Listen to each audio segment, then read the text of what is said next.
오늘 우리에게 주신 하나님의 말씀은 잠언서 25장 15절에서 22절 선의로 악을 이기라 라고 하는 제목을 가지고 하나님의 말씀 같이 보도록 하겠습니다. 한 절씩 교독합니다.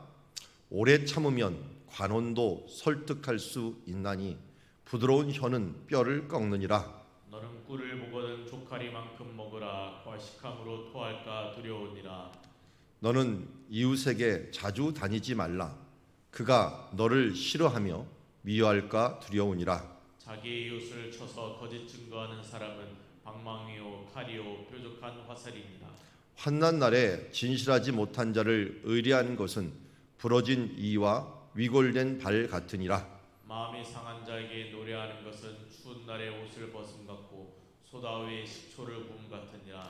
내 원수가 배고파 하거든 음식을 먹이고 목말라 하거든 물을 마시게 하라. 그리하는 것은 핀 숯을 그의 머리에 놓는 것과 일반이요 여호와께서 내게 갚아 주시리라. 아멘. 예수님은 제자들의 발을 씻겼는데 그 발들은 모두 다 문제가 있는 발들이었습니다.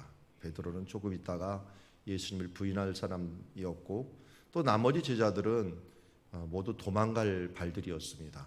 그리고 이제 정말 씻기기 싫었던 발일 수도 있는데 가룟 유다는 예수님을 배신할 발이었습니다. 어떻게 보면 예수님 앞에는 원수의 발과 좀 배은망덕한 발밖에 없는 상황이었지만 끝까지 섬기셨습니다. 끝까지 사랑하셨습니다. 그 사랑은 어디에서 왔을까? 잠언서에서도 악인들을 섬기는, 악인까지 섬기는 그 마음이 어떤 마음인가 하는 부분들을 우리에게 보여주고 있습니다. 먼저 25장 15절에 오래 참음이라고 말하고 있습니다. 오래 참으면 관원도 설득할 수 있느니 부드러운 혀는 뼈를 깎느니라. 오래 참고 인내함으로 부드럽게 행하는 것들이 어떻게 보면 더 큰 효과를 낼 수가 있습니다. 강하게 밀어붙이는 바람과 같이 밀어붙이면 우리 옷소매를 자꾸만 여미면서 어떻게든지 안 뺏기려고 하지만 햇빛처럼 그냥 따스하게 계속 빛이 닿으면 더워서 옷을 벗어버리는 행위처럼 우리가 오래 참고 끊임없이 시도하다 보면은 사람들의 마음이 열리는 것을 보게 됩니다. 자녀들도 마찬가지죠. 갑자기 뭘 요구하면 안 되지만 천천히 그렇지만 끊임없이 기도하는 사람들 앞에 당할 재간이 있는 사람이 없는 것 같습니다. 자녀들조차도 그렇고요. 그래서 어거스틴이라고 하는 초대교회 위대한 신국론이라고 하는 교리를 완성한 이 분이 처음에는 그야말로 허랑방탕하고 살다가 결국은 어머니의 끝없는 기도로 인하여 그의 마음과 그의 삶이 변했던 것처럼 우리가 끊임없이 기도하고 오래 참으면서 기도하는 것이 사람을 이길 수 있다는 것입니다. 여기 보면 너는 꿀을 보거든 조카리만큼 먹으라. 어떻게 보면 먹으라라고 하는 말이 아니라 먹겠느냐라는 거예요. 먹어봐라 한번 이런 뜻이죠. 너 조카리만큼 끝까지 먹어봐라. 이 과식함으로 결국 토하게 될 것이다 라고 이야기하고 있습니다. 절제하라는 말이죠. 인내함으로 했는데 로마서 5장 3절에 우리가 잘 아는 5장 3절과 4절에 인내가 어느 때 필요하고 이 인내가 어떤 결과를 가져오는가 하는 것을 우리가 잘 알고 있습니다. 환난은 뭘 가져와요? 환난 중에서 인내하는 자, 인내를 잘하면 우리가 연단이 되는 거죠. 이 쇳덩어리가 불에 넣었다 뺐다 빼서 계속 연단을 하는 것처럼 연단이 되는 거고, 연단은 결국은 소망을 이루어 간다. 소망을 그냥 이루는 것이 아니라 분명히 소망을 이루려면 환난이 있고 그 환난을 이겨내는 인내가 있고 인내가 반복되는 연단이 있을 때 소망을 이룰 수 있는 거죠. 그래서 성경에서는 소망에 따르는 제일 첫 번째 조건을 인내라고 얘기하고 있습니다. 믿음에는 역사, 워크가 있어야 되고요. 그리고 사랑에는 수고가 있어야 되고 소망에는 반드시 인내가 따라야 된다라고 이야기하고 있습니다. 우리가 이 땅에서 섬길 때 한 번 섬기는 것은 뭐 한 번 섬기기도 힘들죠. 그러나 누구든지 한 번은 좀 죽었다고 한번 섬기자라고 될 수 있지만 이 섬김이 계속될 수 있느냐 하는 것은 인내함이 있어야 됩니다. 그 인내함이 계속돼서 연단될 때 소망, 내가 소망하는 부분들, 내가 소망하는 인격들, 이 부분들을 이루어낼 수가 있는 거죠. 자, 두 번째로 오늘 16절에도 말하는 건데요. 절제이죠, 절제. 꿀을 보고든 족하리만큼 먹으면 안 된다는 거죠. 너무 과식해버리면 결국은 토해버리는 결과를 가져온다. 이 17절에도 마찬가지예요. 이웃이 친하게 지낸다고 그래갖고 자주 다니지 말라. 그가 너를 싫어하면 미워할까 두려워하니라. 조금 친하다고 너무 과하게 하면은 그 아무리 인간인지라도 이 부분들에 대해서 문제가 생긴다는 것입니다. 또 이웃을 쳐서 거짓 증거하는 사람은 방망이요 칼이요 뾰족한 화살이라라고 하면서 이 이웃을 자주 다니다 보면은 이 허점을 보게 되죠. 허점을 보게 되면 또 그것 가지고 또 서로 비방하고 하는 부분들을 봅니다. 여러분, 죄 중에서 우리 이렇게 이웃을 많이 다고 사람들을 많이 만나면은 일어나는 죄가 수근수근하는 죄입니다. 수근수근하는 죄. 이거는 로마서 1장에도 나오는데 이 수근수근하는 죄가 되지 않도록 조심해야 돼요. 우리가 특별히 교회 공동체는 많이 만나다 보니까 허점들을 알고 약한 부분들을 우리가 고백하는데 그 부분들이 간증이 되고 힘이 되고 서로 격려가 돼야 되는데 이것이 증거하는 이걸 또 그냥 이 허점만 얘기하는 게 아니라 여기에 과장을 해갖고 조금 하게 돼요. 과장을. 저도 목회를 하다 보니까 말을 할 때 예화를 할 때 좀 과장을 할 때가 좀 있어요. 이게 거짓 증거죠. 어떻게 되면 과장하게 되면 이런 유혹에서 우리가 벗어날 수 있도록 하기 위해서 거짓 증거는 사람의 방망이요 칼이요 뾰족한 화살이 된다는 사실들을 잊지 말아야 될 것입니다. 어쨌든 우리가 섬길 때 적당한 거리를 두고 지속적으로 섬기는 부분들이 필요하다. 내가 마음 간다고 해서 막 하는 게 아니라 이 부분들을 절제할 수 있는 부분들을 내가 잘 행해야 된다라고 하는 것을 말씀하고 있습니다. 이제 세 번째는 보니까 공감을 잘해야 돼요. 환난 날에 진실하지 못한 자를 의뢰하는 것은 부러진 이와 위골과 같고 환난 날이 되면은 나도 모르는 사이에 그냥 이 힘이 센 사람들, 필요한 사람들을 골라 갖고 그냥 하는 수가 있는데 성경에서는 진실하지 못한 자를 함께하지 말라는 거예요. 나와 함께 공감하지 못하고 진실함으로 함께하지 못했던 사람들을 함부로 의뢰하다가는 부러진 이가 돼버리고 위골된 발같이 돼버린다라고 우리에게 이야기하고 있습니다. 그리고 20절에 이제 공감에 대한 부분들을 아주 리얼하게 얘기하는데요. 마음이 상한 자에게 노래하는 것.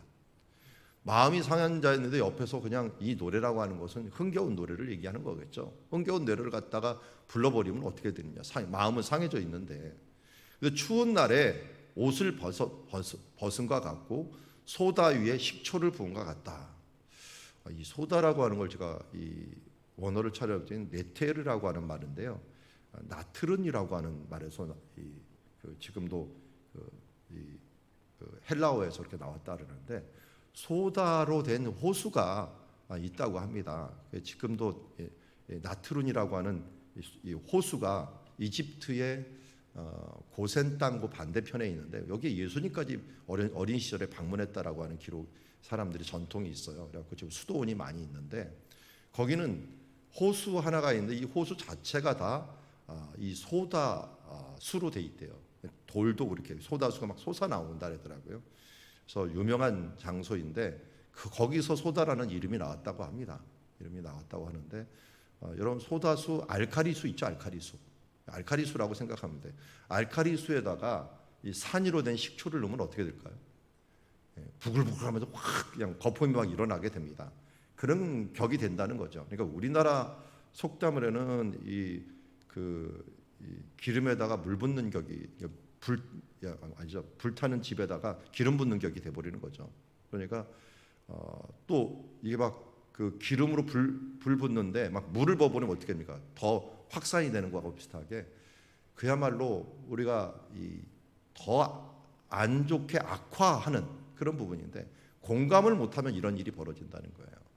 그래서 어려울 때, 어렵고 힘들 때 사람들에게 위로의 말을 해줘야 되는데 노래를 해버리고 있고, 추운 날에 옷을 줘야 되는데 옷을 벗기고 있고, 소다 위에다가 식초를 붓고 불난집에다가 기름을 붓고 있고, 이런 격이 돼버리면 큰일 난다는 거죠. 그래서 우리가 어렵고 힘들 때는 1차적으로 예수님도 우리에게 행하였던 부분들이 무엇입니까? 이 눈물을 흘렸잖아요. 나사로가 죽었을 때 또 사람들이 비통해하면 모습을 보고 자신도 이 죽음에 대한 비통함, 이런 마음들을 가진 것처럼 우리도 이제 어렵고 힘든 이 상황들에 대해서 그 사람의 그 약점을 보는 게 아니라 그 사람 뒤에 역사하는 악한 영의 세력을 보면서 우리가, 예수님도 그것 때문에 비통한 거거든요. 죄와 사망이 그들 가운데 와가고 그들을 이별시키고 그들을 슬프게 만드는 거 보면서 이 비통함이 뭐라 그랬어요? 제가 이 원어상으로는 분노라 해서 분노, 거룩한 분노예요. 악한 영의 세력들이 우리들과 우리 자녀들을 붙잡고 있고, 그리고 죄의 세력들이 여전히 우리들을 무기력하게 하는 이 세대를 향하여 비통함을 가지고, 이 비통함은 최고의 공감이죠. 공감. 그를 향하여 불쌍히 여기고 긍휼히 여기는 그것을 넘어서 그 뒤에 둘러싸고 있는 우리들의 죄성과 이 죄의 세력들에 대하여 공감하면서 비통해하면서 기도하는 삶, 이것이 예수님이 어떻게 보면 제자들의 발을 씻긴 것이라고 할 수 있죠. 그들의 연약함과 부족함과 죄로 인하여 이제 타락하여 있는 그들의 마음들을 바라보면서 비통한 마음으로, 공감하는 마음으로 제자들의 발을 씻겼던 모습을 보게 됩니다. 이제 마지막으로 우리가 잘 아는 원수 사랑이 여기에 나오고 있습니다. 21절에서 22절을 보니까 같이 한번 읽어볼까요? 21절 22절 시작. 내 원수가 배고파하거든 음식을 먹이고 목말라 하거든 물을 마시게 하라. 그리하는 것은 핀 숯을 그의 머리에 놓는 것과 일반이요 여호와께서 내게 갚아 주시리라. 아멘. 우리는 예수님이 원수를 사랑하라 라고 하는 말을 예수님이 하신 줄 알았는데 이미 잠언에 나와 있는 말씀입니다. 그래서 로마서 12장에도 나왔고, 예수님께서 이미 원수를 사랑하라는 말을 했지만 왜 사랑하라 하는 것들을 여기 나온 거예요. 왜 사랑하라고 했는가? 내 원수가 사랑을 하는데 어느 정도로 사랑해야 되냐면, 배고파하거든 음식을 먹여 그래요. 목말라 하거든 물을 마시게 하라는. 아니, 원수를 향하여 어떻게 이렇게 할까? 이걸 잘 실천하는 사람이 다윗이죠. 다윗이 아말렉 사람들이 와갖고 자기 가족들을 다 잡아가 버렸어. 자기 재산들 다 불태워버리고 뺏어가고. 그런데 그들을 추격하는 중에 애굽 종 하나를 만나요. 아말렉과 함께 자기 마을을 탈취했던 한 종 하나를 만나요. 그래서 그를 먹이고 마시게 하고 회복하게 합니다. 그 아말렉 사람들 중에서 그가 병이 들어 그를 버렸는데 다윗은 차라리 그를 세워줘요. 왜 세웠을까요? 그를 통해서 나중에는 정보를 듣게 됩니다. 어디가 있는지 그 부분들을 듣게 되는 거죠. 결국은 원수를 먹이고 마시게 했더니 그를 통해서 큰 유익을 얻게 되었습니다. 근데 여기서도 마찬가지야. 21절에 왜 원수인데 먹이고 마시게 이렇게 만드느냐라고 하면은 22절에는 하나님이 하시기 때문입니다. 여호와께서 갚아주시는데 어느 정도로 갚아주시느냐? 핀 숯을 그 머리에 올려놓는 거다. 뭐 핀 숯을 머리에 올려놓는 게 잘 모르시면 뜸 떠보셨죠? 뜸 뜰 때 여기다 그냥 맨살에 한번 뜸 떠보면 어떻게 됩니까? 뜨거워서 그냥 뜨거운 냄비 하나를 또 만져도 얼마나 뜨겁습니다. 그게 머리 위에 올려놓은 것 같이 하나님께서 그렇게 하신다는 것이에요. 그래서 로마서는 좀 바꿔서 이렇게 얘기했습니다. 내 사랑하는 자들아, 너희가 친히 원수를 갚지 말라라고 얘기합니다. 왜 우리가 원수를 갚지 말라는 거예요? 하나님께 맡겨라. 하나님께 진노하심에 맡겨라. 기록되었으되 원수 갚는 것이 내게 있으니 내가 갚으리라고 주께서 말씀하였느니라. 이 말씀이 그 말씀입니다. 원수 배고파하거든 음식을 먹여라 하는 것은 원수 갚는 것이 내게 있으니까 내가 갚을 것이다. 그래서 20절에 내 원수가 줄이거든 먹이고 목마르거든 마시게 하라. 그리함으로 내가 숯불을 그 머리에 쌓아 놓으리라. 오늘 그래서 설교 말씀 이 제목이 악에게 지지 말고 선으로 악을 이기라. 우리 믿는 사람들이 이 섬김의 원리가 뭐냐면 원수라고 섬길 수 있는 이유가 뭐냐? 선으로 악을 이기려고 하기 때문에 그렇습니다. 원수조차도 나에게 악을 행하였다도 악으로 갚는 게 아니라 선으로 갚는 삶을 살라고 했기 때문에 우리가 선으로 행하든가 원수의 발도 시킬 수 있고 그를 도울 수도 있는 것이라고 할 수 있죠. 이게 하나님의 원리요. 선으로 악을 이기는 삶들로 섬겨 나가라는 거예요.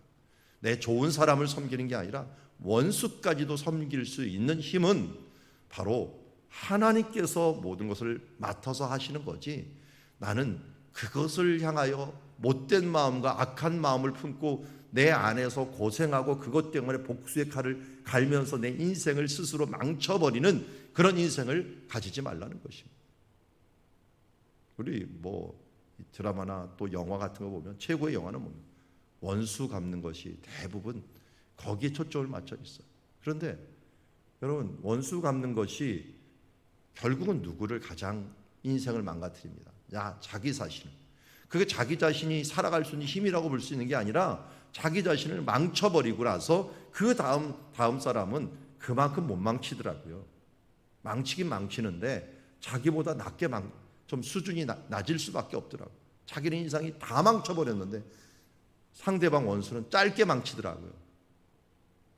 우리가 선으로 악을 이기는 사람들은 하나님께서 이 부분들을 맡겨버리면 하나님은 더 철저하게 확실하게 맡아서 행하시는데, 그리고 하나님께 호소하면 끝날 일들을 우리 스스로 원수를 갚기 위해서 내가 하나님 되지 말라는 거예요. 하나님이 알아서 하시겠다는 것이죠. 그래서 오늘 말씀을 정리하면 이렇습니다. 섬김으로 악을 이기라는 거예요. 선으로 악을 이기라는 거예요. 그러려면 우리 마음속에 오늘 잠언서에서 이런 마음들을 품고서 너희가 악을 이겨야 된다. 인내함으로, 절제함으로, 그리고 공감함으로, 또한 선을 행하고자 하는 선의 의지를 가지고 우리가 악을 이겨나가는 삶들을 살라고 얘기하고 있습니다. 오늘 이 부분들은 말을 안 해도, 굳이 이걸 얘기 안 해도 예수님 바라보면 압니다.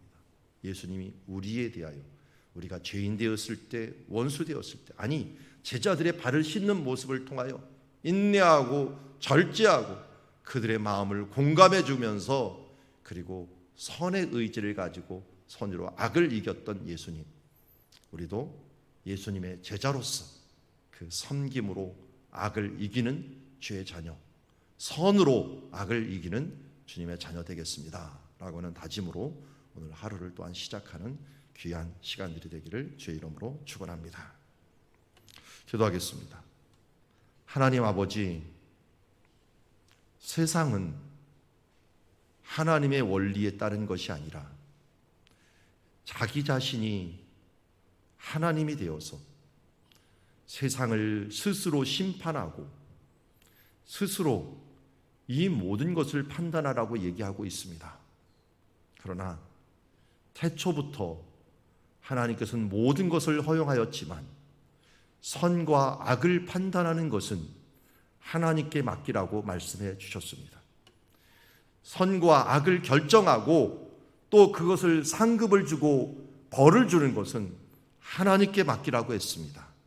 주님, 우리에게 이런 듣는 마음을 주사 하나님이 원하고 기뻐하시는 삶들이 내 삶에 어떤 것인가를 분별할 수 있는 지혜를 허락하여 주시옵소서. 솔로몬이 구하였던 그 지혜 우리도 구하옵나이다. 나도 모르게 주님, 내가 하나님처럼 화를 내고 내가 하나님인 것처럼 절제하지 못하며 내가 주님 하나님인 것처럼 다른 사람을 향하여 분노하고 원수를 갚으려고 했던 모습들을 회개합니다. 모두 하나님께 맡깁니다. 예수 그리스도께서 나에게 그렇게 하였던 것처럼 나도 용서하고 나도 인내하고 나도 공감하고 비통해하며 예수님이 발을 씻긴 것처럼 원수들의 발을 씻길 수 있는 그 마음과 그 심령을 예수의 영을 받은 우리들 실현하여 나갈 수 있도록 인도하여 주시옵소서. 그리하여 모든 원수 갚는 것은 하나님께 맡기고 우리는 사랑하며 살아가며 예수님께서 말씀하시기를 내가 너희를 사랑한 것 같이, 원수 같은 너희를 사랑한 것 같이 너희도 이렇게 서로를 사랑하라 말씀하신 것처럼 사랑하는 사람의 삶들을 살아가는 우리들 모두 되게 하여 주시옵소서. 예수님의 이름으로 기도드리옵나이다.